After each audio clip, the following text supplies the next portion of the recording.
Hola, ¿qué tal, amigas, amigos? Un gusto saludarlos.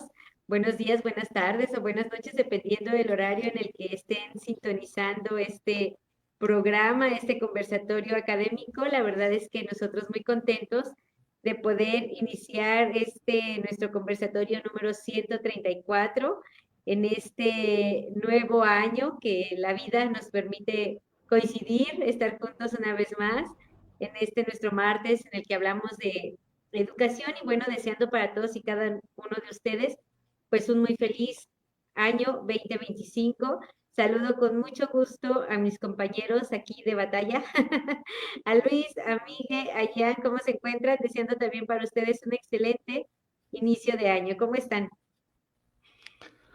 ¿Qué tal, Asbede? Muy ¿Qué buenas tal? ¿Qué tal? Buenas tardes, muy buenas noches. noches, buenos días, bienvenidos. Miguel, Ian, ¿cómo están?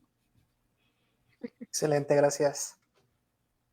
Pues muy contentos de estar una vez más, como lo decíamos, en este conversatorio, compartir con nuestro auditorio nuestros datos de contacto a los que nos pueden hacer llegar todas sus dudas, inquietudes, sugerencias, todos aquellos temas que les gustaría que a lo largo de este año pudiéramos ir compartiendo, ir conversando justamente, pues nos va a dar mucho gusto poder recibir esas propuestas y retroalimentar cada una de ellas. También recordarles que, bueno, se pueden inscribir a estos conversatorios y solicitar su constancia de participación, misma que tiene valor curricular. Y pues sin más, vamos a comenzar este 2025 pues con un tema que es para calentar motores, justamente, para dar inicio a este 2025.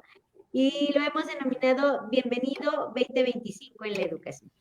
Y bueno, pues sin duda, a lo largo de estos conversatorios hemos platicado de muchos temas, de muchas situaciones que tienen que ver con la educación, justamente no solo en nuestro estado, pues sino también en nuestro país y a veces también a nivel mundial, cómo impacta, lo que genera, en fin, todos esos retos que de repente pareciera que no los observamos, pero pues que sin duda siempre están ahí, marcando la pauta, marcando la diferencia. Y bueno, pues me gustaría ceder el uso de la voz a Luis para que nos comente un poquito aquí la introducción de qué vamos a estar platicando esta noche y bueno, pues a partir de ahí comenzar con las participaciones de mis compañeros.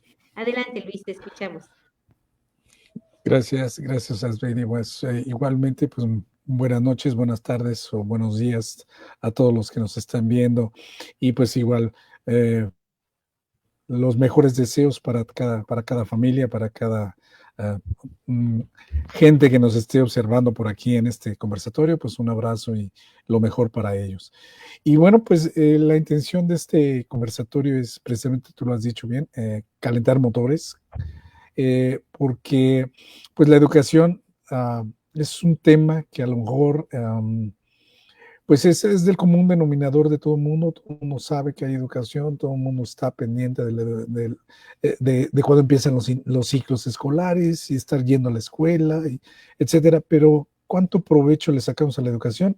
Pues es algo que no, nunca tenemos mucho en mente, ¿no? Los papás lo hacemos como obligación, los alumnos pues, se someten a esa obligación, los maestros pues, se alinean igual también a la normatividad de las instituciones, pero bueno, nosotros hemos visto aquí pues ya en casi un año y fracción que llevamos de programa, muchos temas, hemos visto muchas aristas que tiene la educación, la hemos visto desde el punto de vista filosófico, desde el punto de vista ético, desde el punto de vista social, desde el punto de vista administrativo, técnico. Vamos, desde muchos aspectos hemos visto eh, la importancia de la educación, la posibilidad que nos da la educación para mejorar nuestras condiciones de vida. Y creo que no hemos tocado hasta cierto punto, bueno, lo hemos hecho muy veladamente, pero hay que tocar también los puntos álgidos de la educación. Hemos hablado un poquito de corrupción, hemos hablado un poquito pues de algunos grupos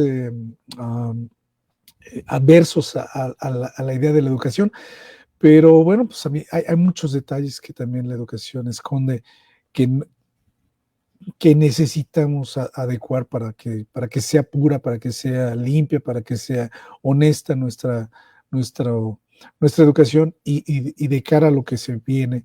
Creo que estos próximos años que vamos a empezar a vivir, pues tienen, se avecinan muchas cosas que jamás, que jamás pensamos, ¿no? La tecnología va corriendo, va avanzando muy rápido. Igual las situaciones sociales, nuevas guerras, nuevas intervenciones, nuevas enfermedades. El conocimiento está a la vuelta del clic, ahora sí que a la vuelta del clic. Entonces, estamos en un ambiente en el cual pues no habíamos imaginado cuando nos hicimos profesores y empezamos esta carrera docente, pues nunca pensamos que íbamos a vivir todos estos cambios. Y bueno, pues yo quiero dejar aquí planteado esa sobre la mesa esta pregunta, bueno, cómo vemos el futuro de la educación, cómo vemos desde nuestro punto de vista, cada uno de nosotros, cómo vemos las cosas en la educación de cara al futuro. Y bueno, pues le cedo la palabra a mis demás compañeros para que poco a poco vayamos construyendo pues algo interesante que le sirva a la gente, sobre todo que vayan poniendo atención en este camino de educación. Adelante, ¿quién gusta participar? Miguel, Jan. Adelante, Miguel. Sí, claro, muchas gracias. Bueno, pues buenas noches a todos. Gracias por la invitación.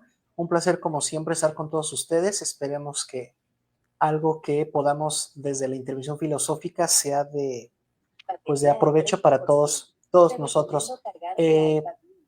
¿Cuál es la situación actual de la educación en nuestro país? Vamos a hablar concretamente de México.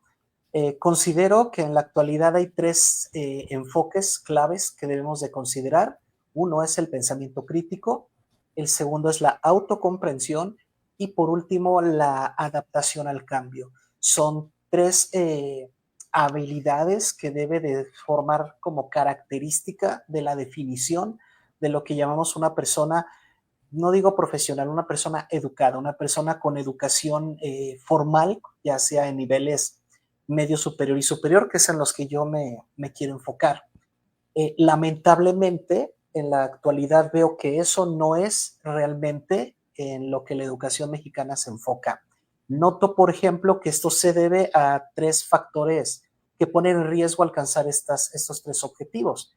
Número uno, bueno, que la educación en México es muy reactiva. Es decir, tiene que ocurrir algo como lo que ocurrió en la pandemia para que entonces ya nos volvemos digitales, para que entonces ya pongamos ahora sí seriedad y ya pongamos le demos el justo lugar, la educación digital, las herramientas como la educación a distancia, las videollamadas, las videoconferencias, etcétera. Todo esto fue debido a que hubo una pandemia. No es que realmente México tuviera como objetivo digitalizar la educación. Por otro lado, también otro de los grandes problemas son las brechas sistémicas, es decir, no podemos aplicar el mismo sistema educativo en las públicas, en las privadas, en las rurales, en las urbanas. Es decir, hay mucha discrepancia, hay brechas enormes entre distintos sistemas. Los que estudian en la pública y de repente brincan a una privada o viceversa, inmediatamente notan la diferencia y les cuesta adaptarse, no es una adaptación simple. Y obviamente esto pone en riesgo la estandarización de la educación. No podemos estandarizar una educación cuando hay brechas tan enormes entre los distintos sistemas. Y ni hablar de cuando hablamos de escuelas rurales en comparación de escuelas urbanas. Otra de las razones por las que considero estos tres targets no se alcanzan es porque hay una desconexión. Bueno, prefiero llamarle una falta de conciencia de las problemáticas o necesidades locales y globales. Es decir, yo observo que tanto las instituciones, es decir, los administrativos, la mayoría de los docentes y la mayoría de los estudiantes están más enfocados en el yo, en ellos mismos, en cobrar, en hacer unos estudios, en sacar un yo, y no realmente en salir a resolver. O sea, no veo esa actitud o esa tendencia de es que me estoy preparando para resolver, me estoy preparando para realmente ser útil a una sociedad. A lo mejor lo podemos decir, no, es que yo quiero ser útil a la sociedad. Sí, pero ¿cómo me demuestras que en realidad lo estás comprometido con ello? Bueno, muy simple. Demuéstrame cuáles son las problemáticas locales y globales para que entonces podamos discutir. Lamentablemente vemos chicos que ya están en universidad. Esto es impresionante, incluso en posgrado, y te saben todos los chismes de la casa de los famosos, te saben todos los chismes de YouTube, de TikTok, pero política, economía, geografía, sistemas políticos, cosas que realmente impactan, desconocidos. Y estos tres elementos podríamos englobarlos en un cuarto o en uno general, que es la falta de una filosofía de la educación robusta. Cada que alguien quiere abrir una escuela privada, la SEP para darte el reboe te pide, bueno, ¿cuál va a ser tu filosofía educativa? Y empiezan con que, pues yo voy a aplicar el sistema, no sé, Freire, no, yo el de Rousseau, no, yo soy un poquito más estructuralista. Ok, pero lo dices por decir, lo pones ahí pero realmente hay un filósofo detrás, monitoreando, supervisando y dirigiendo esta filosofía, o solo la pusiste porque se veía bonita, porque es lo que vende, es un comercial. Entonces, obviamente, al no tener una filosofía robusta, no podemos hablar de prioridades. Y cuando no hay prioridades, no podemos establecer lo que es importante. Todo se vuelve urgente. Y todo se vuelve urgente porque nunca se priorizó. Luego tenemos problemas de congruencia entre lo que nuestra filosofía de la educación, que es nuestra visión, nuestra misión y nuestros valores, entra en conflicto con lo que realmente le estamos aportando. De repente nuestros profesores no conocen, no entienden, no comprenden y mucho menos llegan a practicar esa filosofía. Y lamentablemente ni hablar de los administrativos. En conclusión, porque hablé demasiado, son tres los objetivos que debemos de, en este momento, y bajo mi opinión, y claro, esta discusión, tres elementos. Número uno, el pensamiento crítico, que básicamente es aprendamos a encontrar el problema, aprendemos a identificarlo. Como decía Lao Tse, no es que no sepa las respuestas, es que ni siquiera comprende el problema, ¿correcto? Y segundo, necesitamos una autocomprensión de quiénes somos. No es posible que tengamos posgrados, que tengamos doctorados y sepamos todo menos quiénes somos. Que de repente tengamos posgrados y seamos unas personas agresivas, violentas, narcisistas, porque nunca llegamos a la comprensión del ser, de quién soy. Y el tercer elemento es la adaptación al cambio. Lamentablemente vivimos en una etapa de la inmediatez, ¿correcto? Todo el mundo quiere la inmediatez, pero esto a su vez trae otra serie de situaciones como adaptarte al cambio, porque ya no es como antes que podías aspirar por una plaza, por una vacante, ya de repente ya es emprendimiento, emprendimiento, emprendimiento, la gente está exigiendo habilidades blandas que dices tú, pues nunca las vi en la escuela, de repente ya te están pidiendo cosas que tú evitabas como la filosofía empresarial, la filosofía de la cultura, la filosofía aquí, aquí, aquí, la filosofía ya está hasta en la sopa. Entonces, la gente suele tener problemas de adaptación al cambio, ¿correcto? Agarra su zona de confort y dicen, aquí ya, por favor, ya de aquí no me muevan.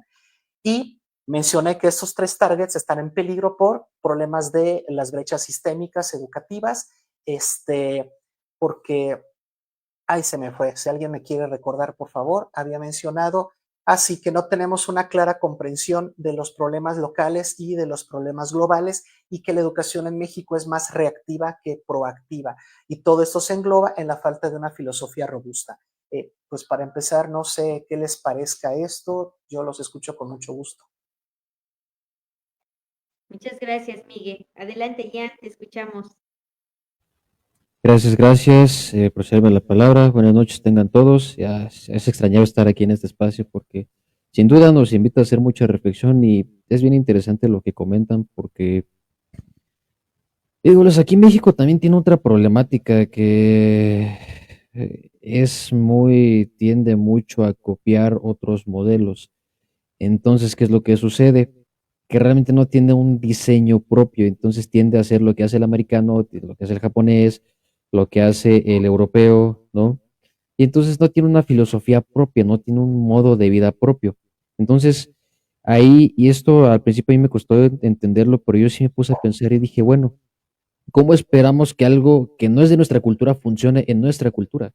Es decir, ¿cómo esperamos que una metodología 5S que está diseñada para gente súper disciplinada, súper limpia, súper honorable, por así decirlo, funcione en el mexicano, que sabemos que carece de muchas de esas características en gran medida? Y ojo, no lo estoy poniendo en un panorama pesimista, sino que hay que ser realistas. Hay muchas cosas que no podemos adaptar por nuestro contexto cultural, por nuestras capacidades de infraestructura, y entonces eso, pues, ¿a qué nos genera? A que todo se vuelva un caos porque queremos, estamos apresurando muchísimo a los alumnos en muchas ocasiones y muchas veces se les introduce a una filosofía de vida, una mentalidad a la que nunca han estado acostumbrados.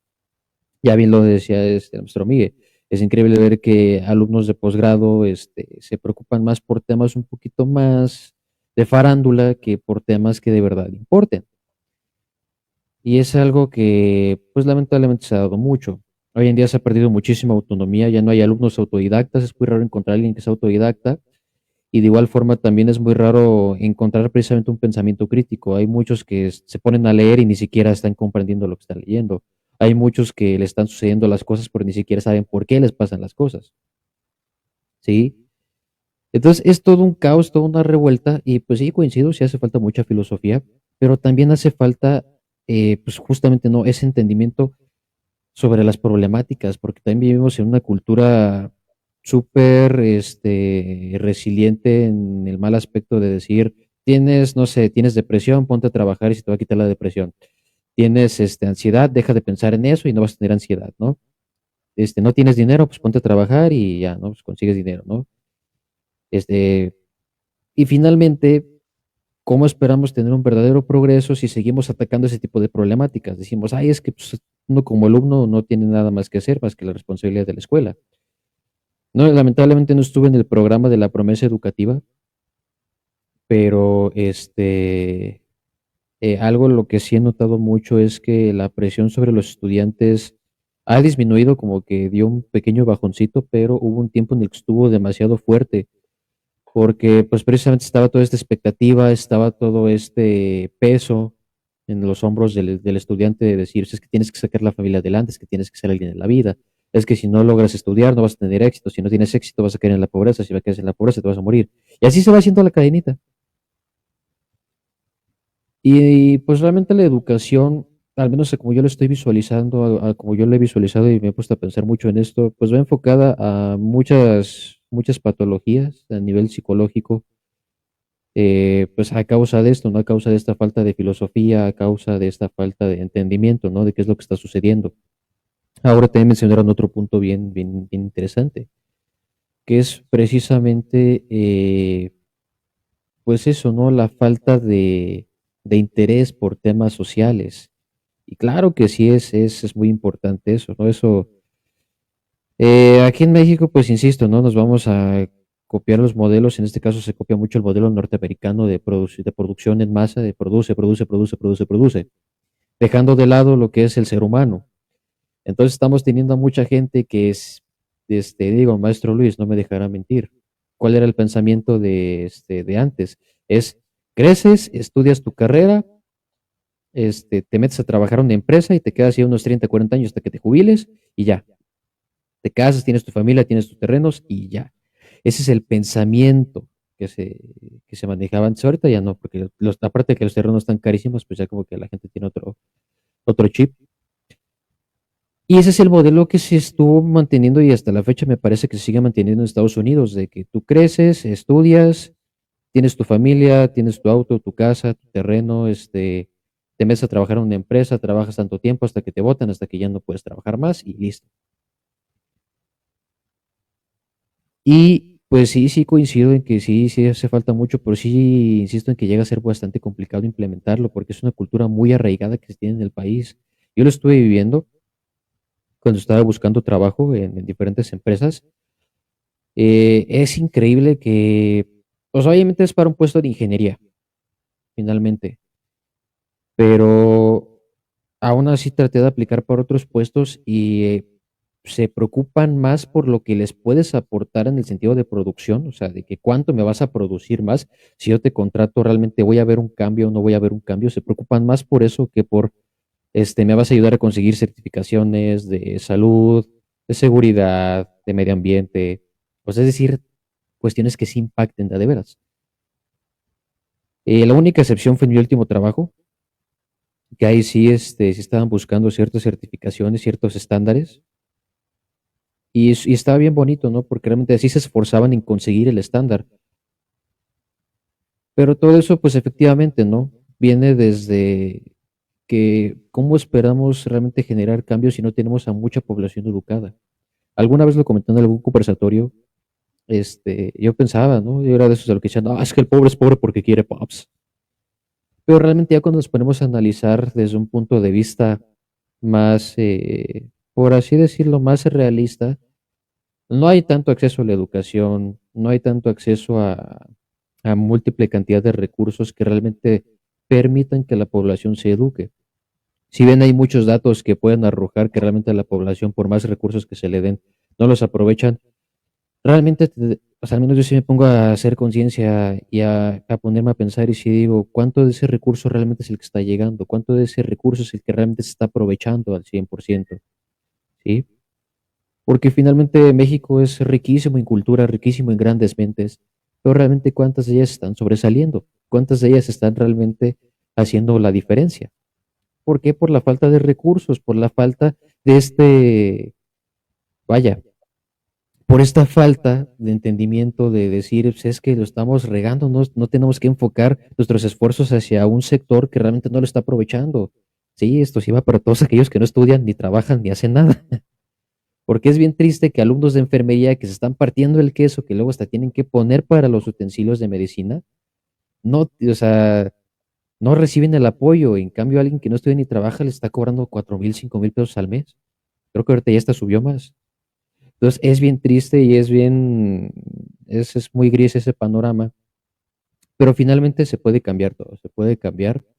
Precisamente algo de lo que yo estaba visualizando en todo este cambio de la educación es que aquí va a haber un 50-50, va a haber un 50% de la población que va a decir yo quiero hacer la diferencia, yo quiero ser, no quiero ser parte del montón, y va a haber un 50% que va a decir, pues, yo, la neta, yo pues, me voy a conformar, porque tanto maestros como padres se han vuelto, ay, perdón, se han vuelto muy, muy solapadores, apapachan a las criaturas de, ay, no te preocupes, reprobaste, el maestro está mal, sé que no fuiste a clase, sé que no entregaste tareas, pero no te preocupes, el maestro está mal. O sea, yo no sabía que a niveles primero, segundo y tercero de primaria no se pueden reprobar a los niños. Tienes que pasarlos independientemente de lo que suceda.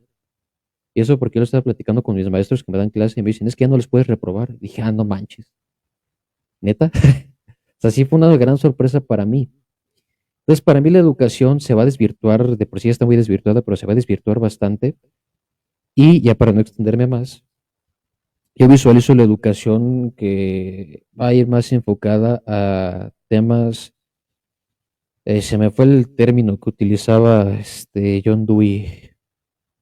Es cuando son temas, cuando son cuestiones que no te llevan a ningún resultado, que simplemente discutes y discutes y discutes, pero realmente no hay no hay gran cambio. Sí, únicamente es como la pregunta, ¿no? Esas preguntas de la física. ¿Qué pasa cuando un objeto imparable choca contra un objeto inamovible? Pues a fin de cuentas no resuelves ninguna duda y tampoco te va a ayudar para algo. Entonces, para mí la educación va a ir un poco enfocada hacia ese punto. Si realmente no se da un cambio, si realmente no se implementan filosofías, pero no filosofías extranjeras, sino filosofías propias, filosofías mexicanas, ahí sí me atrevería a decir, ¿sí? Para mí la educación va para allá, pero no sé qué opinen ustedes. Muchas gracias, gracias Jan, gracias Miguel. Y bueno, a mí me gustaría, antes de cederle el uso de la voz a Luis, pues sí también compartir que desde mi punto de vista, también las autoridades o quienes estén al frente deben de, pues también hacer un alto y darse cuenta que, bueno, si ciertamente hoy hablamos que tenemos ese acceso a la educación o a las escuelas o que hay mayor posibilidad, también es cierto que en la actualidad más de 4 millones de niños no asisten a la escuela, ¿no? Y 600,000 de nuestro país están en riesgo de dejar la escuela por diferentes factores, ¿no? Pueden ser eh, un buen número de factores y bueno, ciertamente, ¿qué hacemos también ahí, no? Porque a veces las políticas públicas o lo que se implementa, pues sin duda a veces es, y lo hemos platicado en algunos otros conversatorios, por cumplir, ¿no? O sea, ay, cúmplele, táchale, bórrale, y mira, esto es igual para todos y en todos los estados y bajo todas las circunstancias. Entonces yo creo que también ahí es necesario que cada uno de los actores que intervienen en educación, sí en verdad se hiciera a conciencia, ¿no? Porque cuántas veces están liderando, si se vale la expresión, gente que no tiene ni idea de qué es. Y entonces, bueno, pues solo lo hacen por cumplir. Cuántas polémicas a lo largo de estos últimos años hemos encontrado respecto de los libros de texto, por ejemplo. Y hablo yo, ustedes platicaban un poco ya más enfocado a preparatoria, universidad, pero también creo que cuando no aterrizamos o no ponemos atención en lo que es la base, en consolidar ese nivel básico, como se le denomina en nuestro país, pues también difícilmente podremos tener éxito en los niveles más avanzados.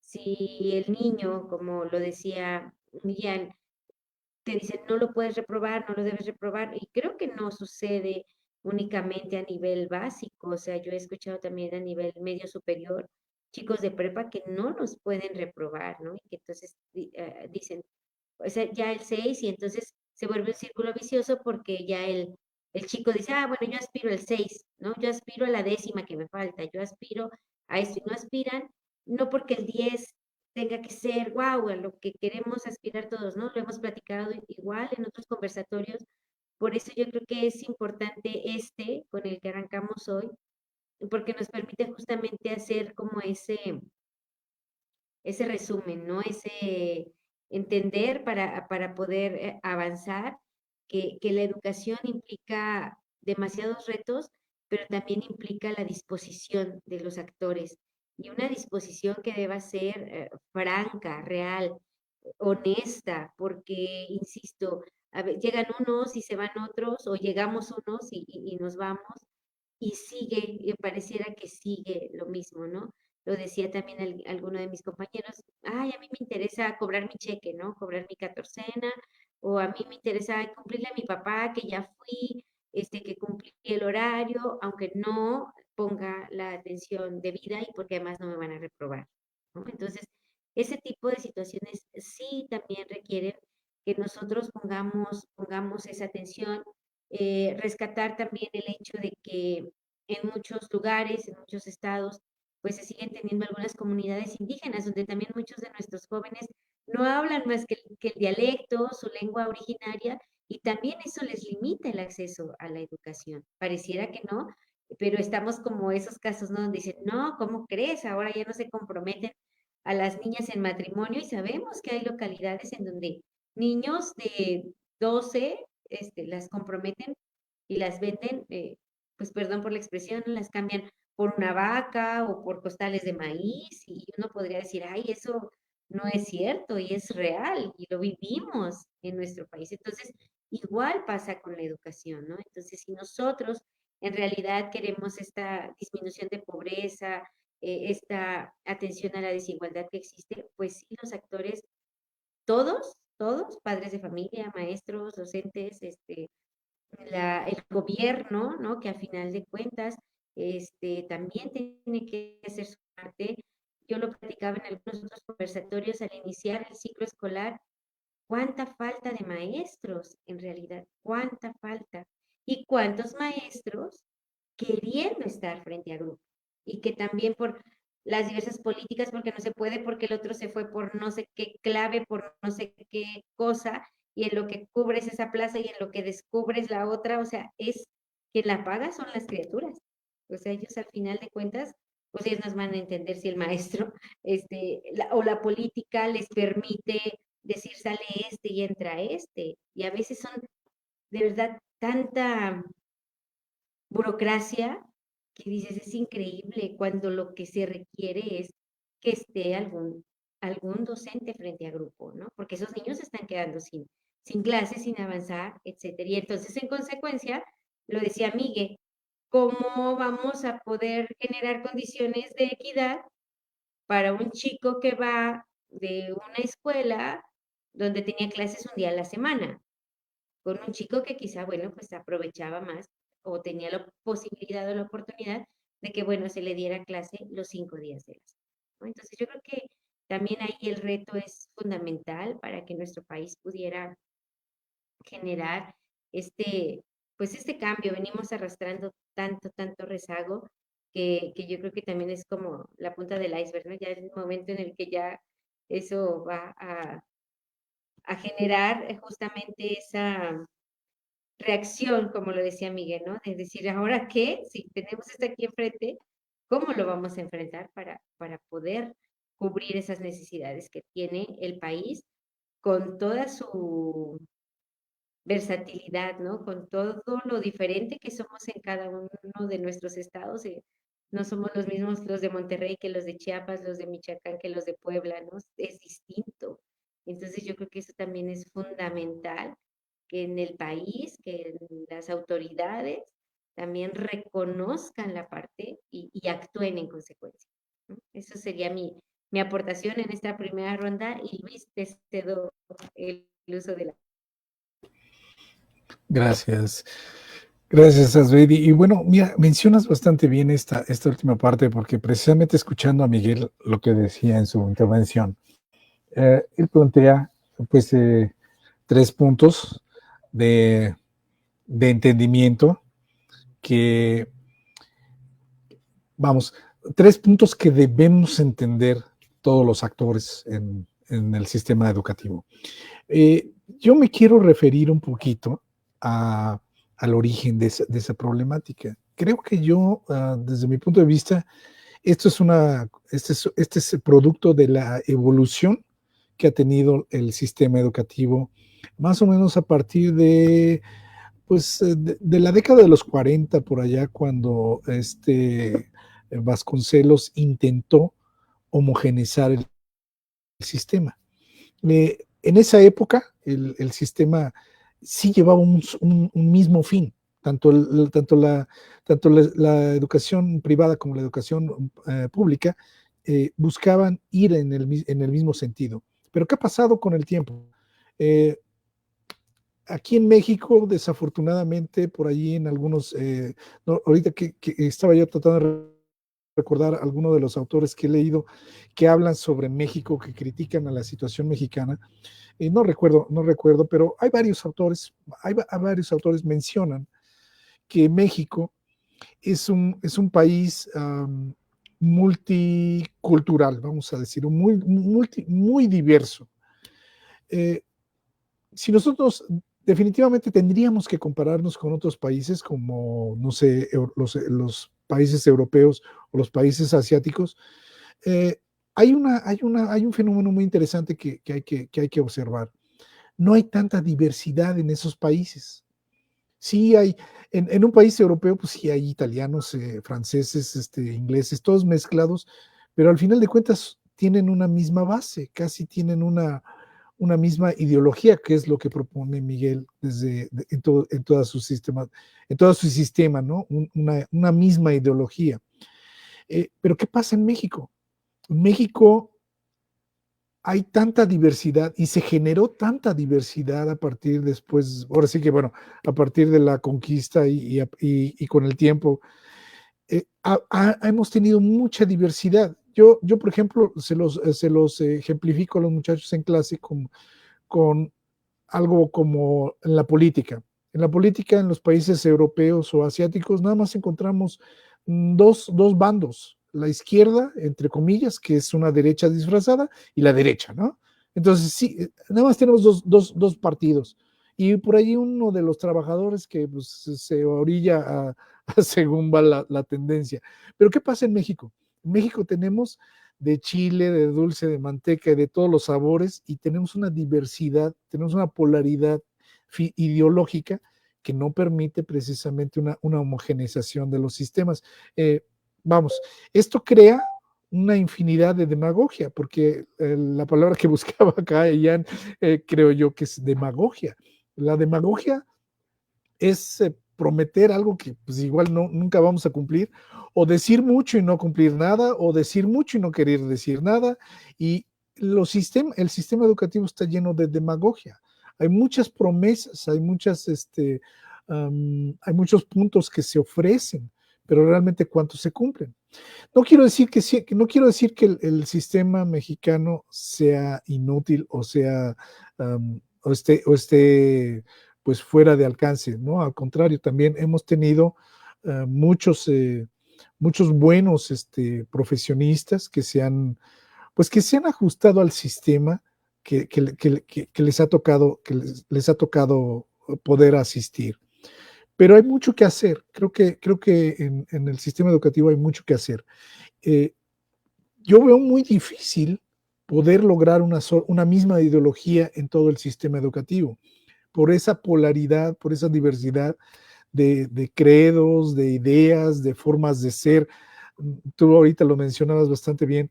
Somos diferentes en el norte que en el centro, que en el sur de México, o en las costas de México, o en el desierto, o en la sierra. Somos tan diferentes que esto lo mencionaban, decía yo, varios autores lo han dicho. Somos muy, muy diferentes en un solo país, y esto lo ha aprovechado bastante bien el sistema gubernamental. Decía Napoleón, hay que dividir para poder vencer. Y en la política, pues este es un credo que utilizan todos los políticos. No me interesa un pueblo docto, no me interesa. Me interesa un pueblo que vote según la borregada como vaya, ¿no? Como se dice vulgarmente. A mí no me interesa que el pueblo sea educado. Me interesa que trabajen y que generen la productividad que yo necesito como gobierno. Entonces, ahí se llena el país de demagogia, ahí se llena el país de muchas promesas incumplidas. Entonces, yo veo muy difícil que realmente nuestro país pueda llegar a una sola filosofía, a una sola ideología educativa. Pero también veo el riesgo de que México no quiere cambiar. Y el ejemplo más claro fue ahorita la pandemia. La pandemia nos llevó a un sistema de evolución educativa, o de velocidad educativa de otro nivel. ¿Y qué pasó ahora para el 2024? Todos regresamos a la misma sintonía que teníamos anteriormente. Y esto es promovido por por el propio sistema educativo, por el propio gobierno y por todas las escuelas que, lejos de querer dejar ir un cliente, amarran todos los candados para que el sistema se mantenga igual. Y esto es interesante porque en lugar de avanzar, en lugar de hacer una educación más fuerte, pues estamos regresando al mismo sistema. Yo he visto proyectos de educación a distancia que no se han cumplido, no se han podido cumplir porque nosotros mismos no le tenemos confianza a la educación a distancia. Creemos que ir a la escuela es donde vamos a aprender. Y vamos a la escuela queriendo no aprender, que esa es la realidad. Vamos a la escuela a querer socializar, y no vamos en realidad a la escuela a querer aprender, pues a entender las herramientas que necesitamos para podernos ser útiles en la vida social. Y bueno, yo dejo hasta aquí mi intervención en este momento porque el beneficio de la educación todavía está para tocarlo, y es otro punto álgido que yo sí quisiera tocar, a lo mejor en mi última intervención. Adelante con los demás. Adelante, Miguel, te escuchamos. Sí, muchas gracias. Bueno, entrando a esta ronda, segunda ronda, me gustaría pues continuar con estos tres targets que había mencionado, ¿no? Recordando pues, la cuestión del pensamiento crítico, la cuestión de la autocomprensión y de la adaptación al cambio. Pero ya como ya vamos cerrando el programa, me gustaría ahora mencionar cómo veo el futuro de la educación en México o cómo debería de ser. Para lograr llegar a estos tres targets, desde la intervención filosófica, que para los que no están familiarizados con el término, los interventores filósofos, lo que hacemos es cambiar tendencias. Lo que hacemos es intervenir precisamente para redirigir la actuación que se deriva de un pensamiento. Entonces, ¿de qué manera la intervención filosófica propone que debamos de trabajar? Bueno, número uno, debemos de entender que estos tres targets forman parte de un sistema dinámico y activo, es decir, no se deben de estudiar por separado. No podemos decir al estudiante que el pensamiento crítico es independiente o que no tiene conexión o relación con la autocomprensión. Un claro ejemplo, para poder autocomprenderme necesito volverme yo mismo mi propio problema. Necesito hacer de mi ser una pregunta que debe de ser respuesta. Entonces el pensamiento crítico aplica la autocomprensión. No puedo comprenderme si no planteo primero el problema de quién soy, quién verdaderamente soy, qué realmente constituye mi naturaleza y qué es aquello que sí puedo variar, que puedo modificar, aquello que no es esencial en mí, etcétera. Pero también tiene que estar conectado con la adaptación al cambio, porque al momento de autocomprenderme, no se trata de hacer una autocomprensión para ser fijo, sino para determinar los alcances de mi transformación. Entonces, eso es lo que necesitamos, una educación que entienda que el sistema tiene que ser dinámico y tiene que ser activo. Número dos, debemos de trabajar lo que se llama la interpretación de los estados, es decir, el ser humano de cara al futuro, tal como lo he estado revisando en varios textos educativos, se enfoca mucho en el ser, en el hacer y en el pensar, ¿correcto? Y estoy de acuerdo, debemos de crear una educación que maneje estos tres estados, el estado del ser, el estado del que siente, reconocer que el ser humano tiene sentimientos, ya no solo emociones, sino también llevar al término del sentimiento. ¿Cuál es la diferencia? La emoción es natural, es instintiva, es primitiva, y el sentimiento es una razón operando sobre esa emoción. Por eso los sentimientos son más fuertes, más duraderos y más profundos que una emoción. Y el gran problema es que no nos enseñan a razonar nuestras emociones, por lo tanto creamos sentimientos que nos llevan al sufrimiento. Y con todo respeto, ¿de qué me sirve un profesionista que cuando me va a atender en la ventanilla, en su consultorio o donde ofrezca sus servicios, yo le veo una cara de tristeza, de angustia, de amargura, y que en lugar de decir este profesionista va a ayudar, me quedo con la idea de, oye, ¿estás bien? ¿Necesitas que yo te ayude? Necesitamos entender que la educación del futuro debe de respetar e interesarse por las emociones, pero sobre todo por los sentimientos. Repito, la emoción es pasajera, el sentimiento es de larga duración. Número uno. Número dos, sobre la ética, sobre el hacer de lo correcto, porque no debemos de seguir generando gente que solo piensa en yo, sino crear una auténtica ética. Es ahí donde estamos trabajando el saber hacer. Y y por último, el pensamiento crítico del que hablábamos, el saber razonar. Necesitamos una educación que reconozca estos estados, el estado del ser, del sentimiento, el estado del hacer, de la ética y el estado del pensar o del razonamiento crítico. Por último, construir una educación por niveles, el nivel personal, el nivel relacional y el nivel institucional. ¿Cuál sería el nivel personal? El quién soy, quién realmente soy y sobre todo quién quiero llegar a ser y ver si puedo llegar a ser, crear un modelo de ser al cual tendemos a convertirnos o tenderíamos cada uno a convertirnos, pero también tenemos que crear un nivel relacional, una comunidad de conocimiento, empezar a crear estudiantes que se conecten con otros estudiantes, estudiantes que se conecten de manera condescendiente, positiva, obviamente, a partir de lo que sé, bajar el conocimiento al ignorante o al que no lo sabe, pero sin abusar, sin una pretensión de superioridad, sino reconociendo que yo sé, ¿sabes qué? Te transmito lo que a ti te falta por aprender. Y el que debe de dar el primer paso poniendo el ejemplo, pues debe ser el docente. tenemos que crear una docencia horizontal, ya no vertical, ya no es el docente aquí y el estudiante abajo, ya poner al docente y al estudiante al mismo nivel, donde sí hay una condescendencia cognitiva. Exactamente, el docente sabe cosas que el estudiante le falta y se lo transmite.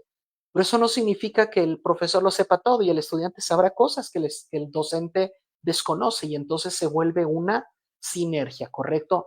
Una comunidad de aprendizaje.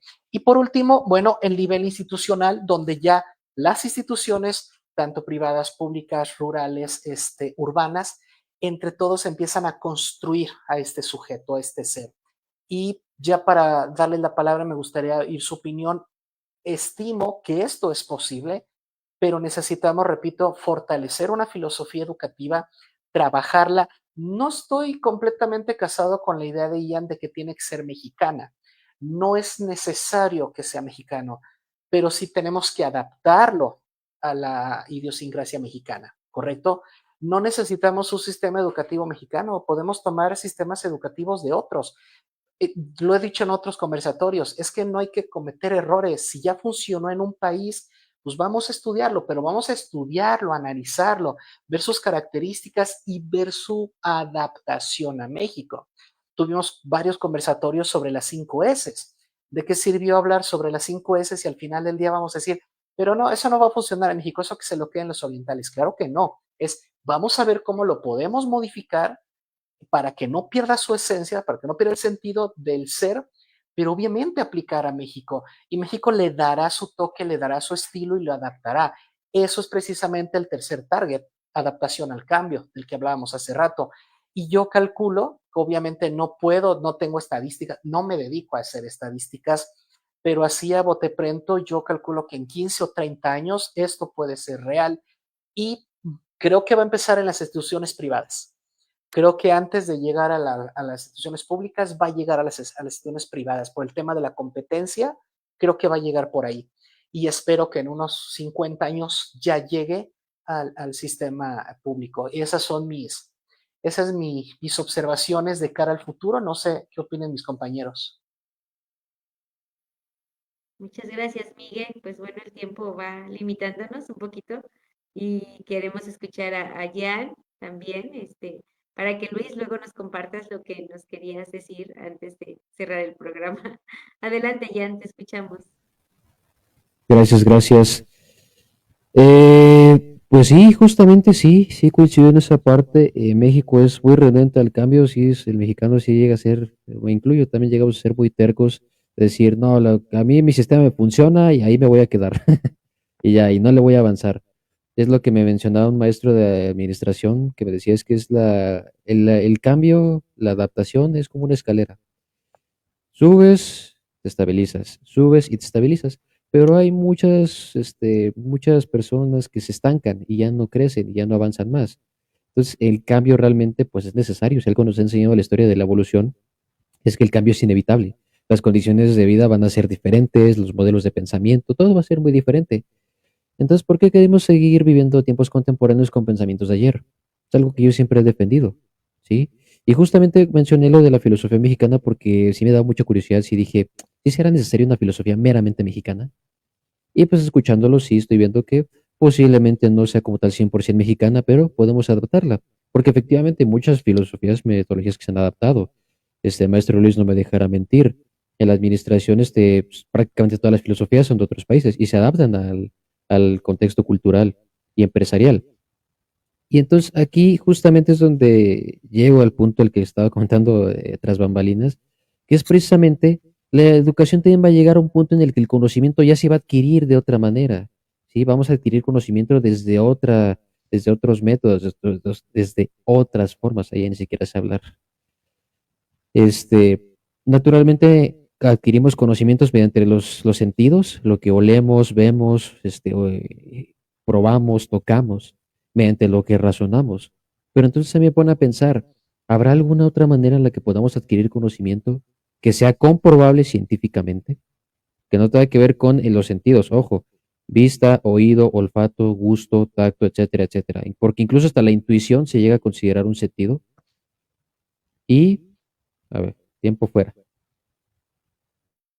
Sí, si me permites, Ian, Ya platicamos en un conversatorio la diferencia entre saber y conocer.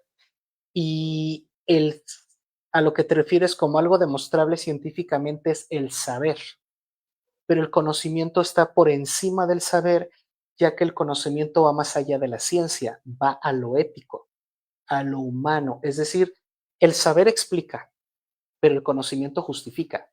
Entonces, durante muchos siglos la educación se ha tratado de un saber de mi mundo, pero no de conocer mi mundo.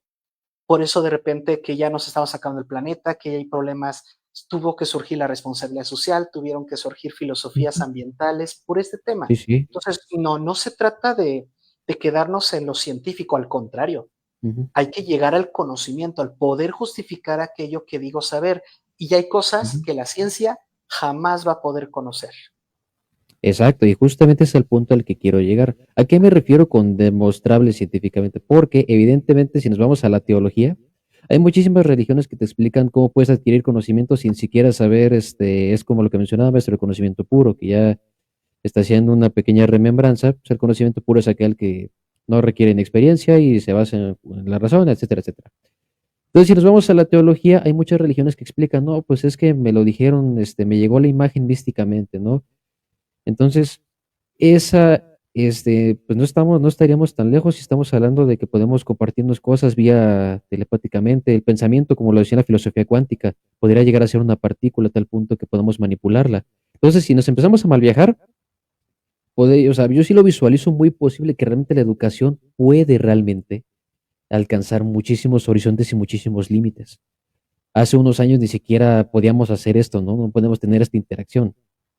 Y miren, años después estamos a kilómetros de distancia platicando y conviviendo finalmente. Ahora, ese es un punto. Y el otro punto es, va a haber obviamente muchísimos más tipos de conocimientos. Kant lo manejaba como conocimiento a priori y posteriori. El que tienes con la experiencia, con el pasar de los años y el conocimiento que tienes sin tener la experiencia, pero utilizando pues métodos como el razonamiento, la intuición o directamente que alguien te esté guiando. Entonces, al menos yo sí visualizo que la educación va a cambiar mucho en ese aspecto, en el sentido de que va a haber nuevas maneras de transmitir, nuevas maneras de adquirir el conocimiento, los saberes, y desde luego que va a cambiar el tipo de conocimiento, porque ya no va a ser únicamente aquel que vas a adquirir, ya sea con la experiencia, aquel que obtienes puramente, o aquel que adquieres sin necesidad de experiencia. Para mí va a evolucionar de una manera muy bonita, vamos a alcanzar bastantes límites, siempre y cuando se lleve de una guía correcta, porque si no va a pasar como Oppenheimer, va a pasar como Albert Einstein, que todos sus conocimientos, todos sus saberes fueron utilizados para mal, para la guerra, ¿sí? Así como muchos otros inventos, las computadoras, los teléfonos, las comunicaciones, mucho de ello fue utilizado para la guerra en un principio. Las motocicletas, los automóviles, todo era utilizado para la guerra. Entonces, sí podríamos lograr mucho avance y para mí va a evolucionar en ese sentido la educación. Quién sabe, capaz que la nueva escuela del futuro va a ser únicamente con inteligencia artificial, programada evidentemente por expertos en el área, quiero pensar, o tal vez la educación del futuro va a ser como en algunas películas de ciencia ficción, que únicamente estás en tu cama y de repente te llega el mensaje vía telepáticamente, ¿no? Que te van a decir, oye, tienes que hacer tal cosa y tienes que hacer tal cosa. Y quién sabe, capaz si se desarrollan nuevas disciplinas, se desarrollan nuevos campos de estudio, no lo sabemos. Pero para mí ese es a donde vamos. Muchas gracias, Jan. Y bueno, Luis, pues no sé si quieras ir concluyendo el conversatorio con lo que nos querías compartir. Te escuchamos. Pues sí, mira, básicamente la preocupación es de cara al futuro. Ahorita lo que comentaba con Miguel, ¿no? Ah, yo veo difícil, veo complicado que la educación se enfoque en una sola línea. Hoy la comercialización nos ha permitido y toda esta diversidad de filosofías o de pensamientos que hay en nuestro país nos ha permitido una gran diversidad de ideologías enormes en muchas escuelas y cada escuela prácticamente enseña a su gente o a sus alumnos lo que ellos tienen en mente vender, ¿no? Prácticamente. Pero bueno, yo, mm, yo hago un cuestionamiento al sistema educativo. Uh, y este es lo que estoy viendo hacia el futuro.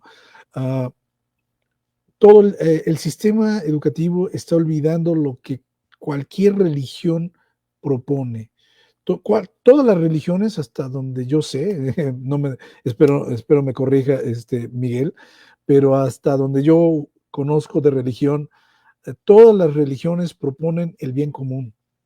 Todas buscan el bien común. Y el bien común no es nada más mi propio bien, sino es el bien de mi comunidad.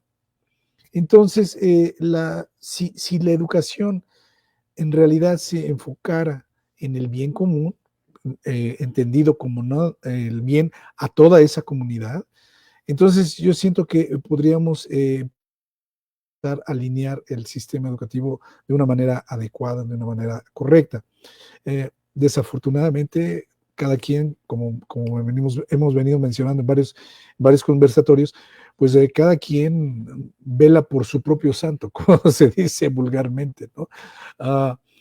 Yo no me interesa si le duele la muela o no, yo le voy a cobrar honorarios así y así asado, porque así me enseñó, así me está enseñando el sistema a trabajar.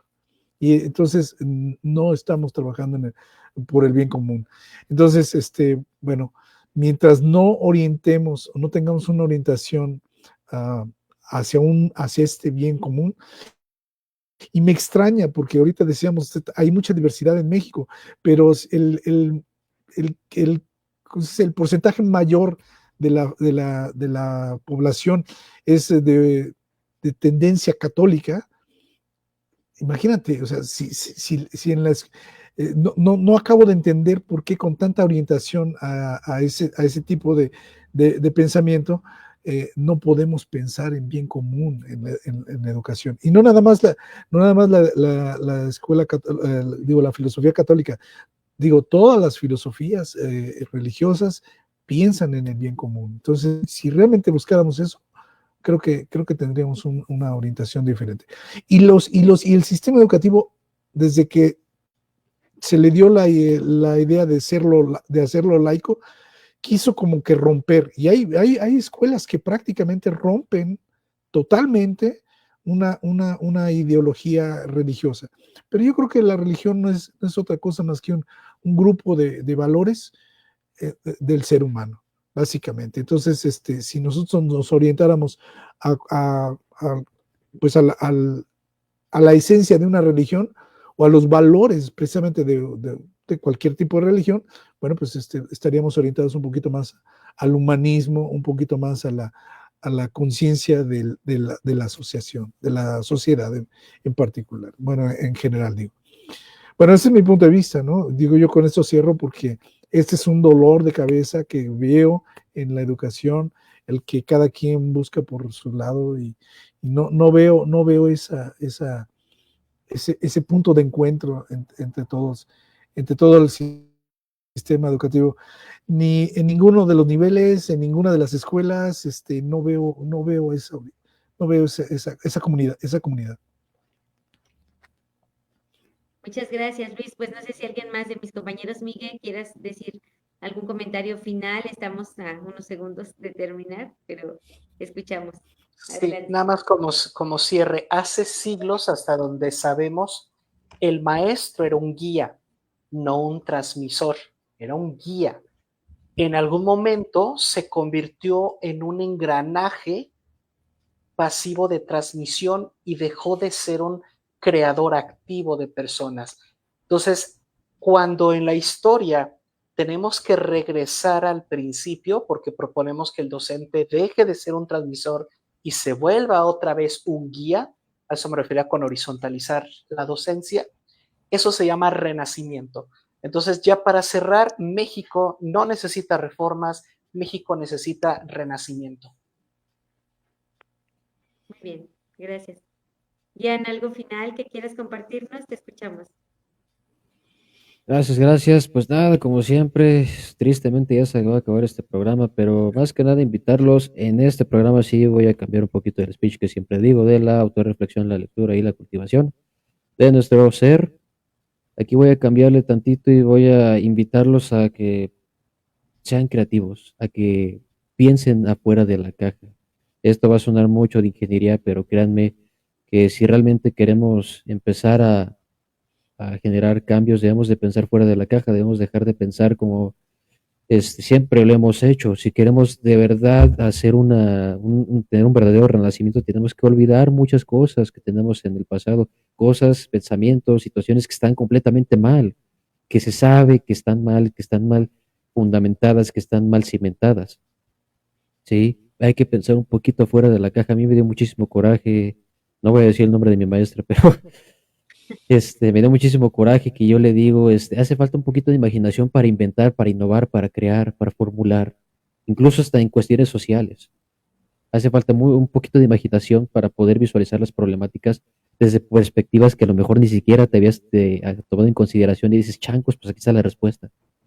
Aquí sí los quiero invitar mucho a que exploten su lado creativo y a que nunca dejen morir esa creatividad que hay en todos nosotros. Y yo con esto cierro mi participación. Muchas gracias. Muchísimas gracias, gracias a los tres, sin duda muy interesante este arranque del 2025, esperando que, bueno, tengamos muchos martes educativos más, muchos conversatorios así interesantes, aportativos, llenos de enseñanza. Y bueno, pues agradecer el favor de su atención a quienes nos estuvieron siguiendo en este conversatorio y recordarles que tenemos una cita el próximo martes en punto de las 7:30. Hasta la próxima y que tengan una excelente noche. Gracias.